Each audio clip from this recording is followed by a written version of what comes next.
I wake up and notice my husband took this from our home and left me high and dry. But oh boy, he was wrong. The bed was cold, the kind of cold that seeps into your bones and whispers betrayal.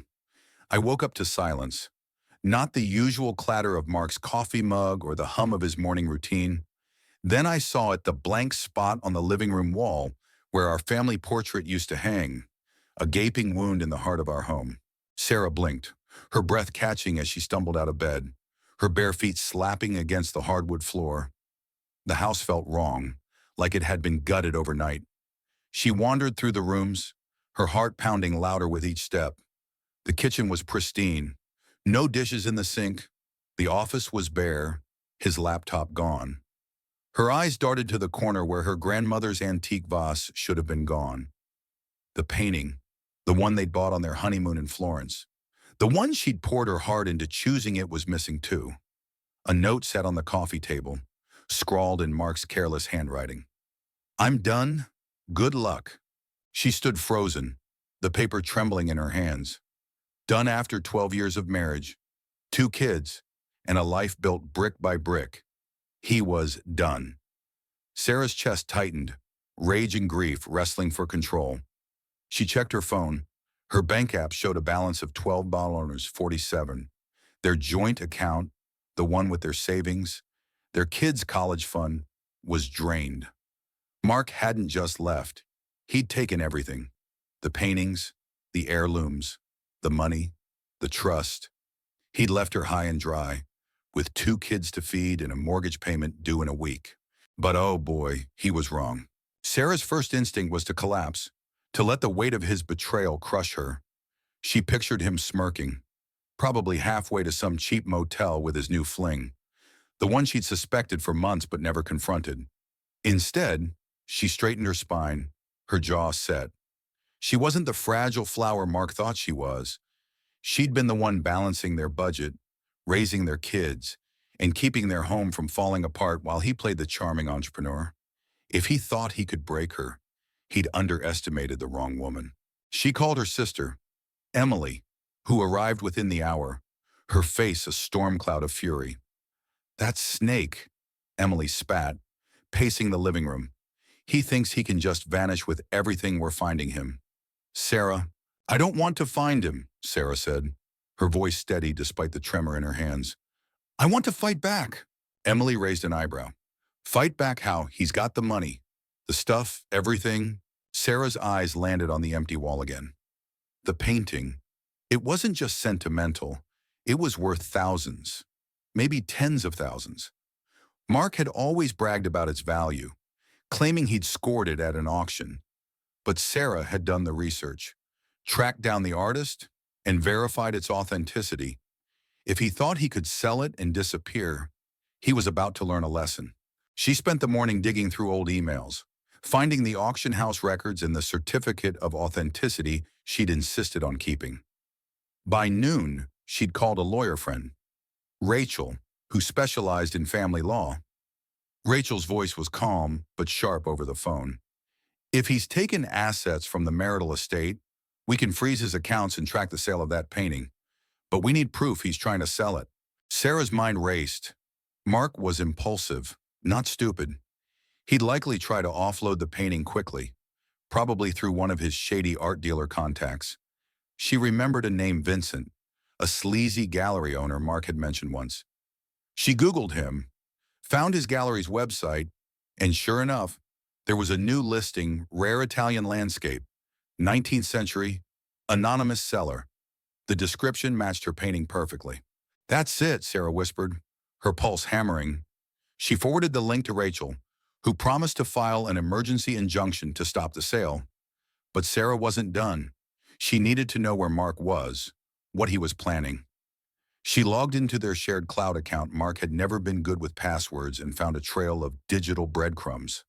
Hotel receipts, plane tickets, a one-way flight to Miami booked for that evening. He was running, and he thought he'd gotten away clean. The next few days were a blur of action. Sarah barely slept, fueled by coffee and determination.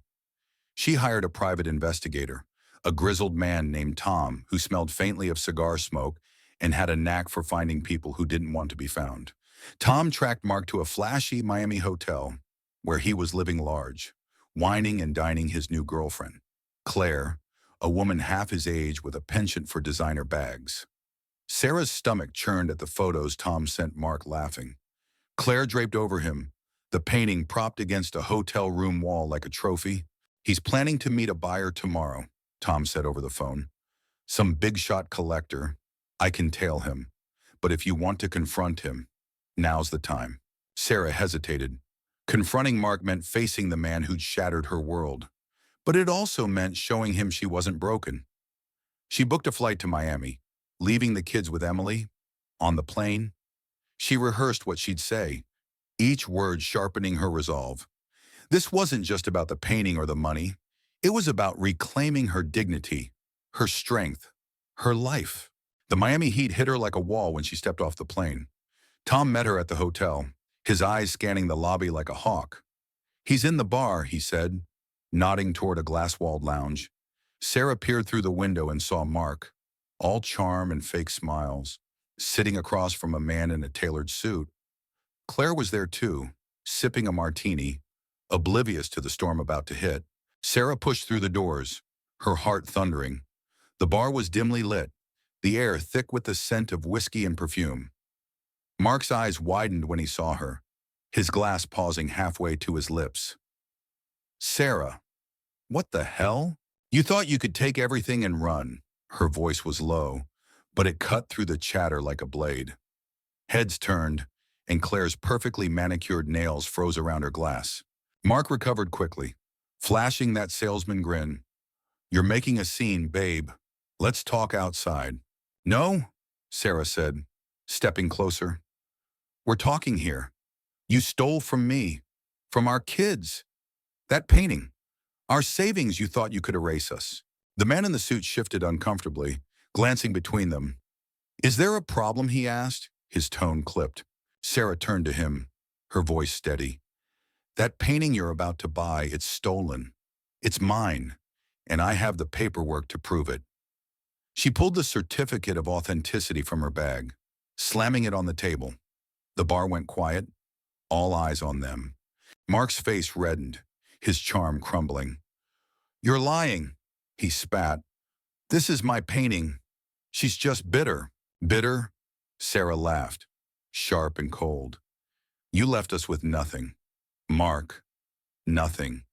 But you forgot one thing, I'm not the one who runs. Claire stood, her heels clicking as she grabbed her purse. Mark, what is she talking about? She demanded, her voice shrill. Before he could answer, two men in suits entered the bar, Rachel's contacts from the local police. Mark Thompson, one of them said, flashing a badge. You're under arrest for theft and fraud. Mark's jaw dropped, his eyes darting to Sarah, then to the exit. But there was no escape. The officers cuffed him as he stammered, his excuses falling apart like cheap thread.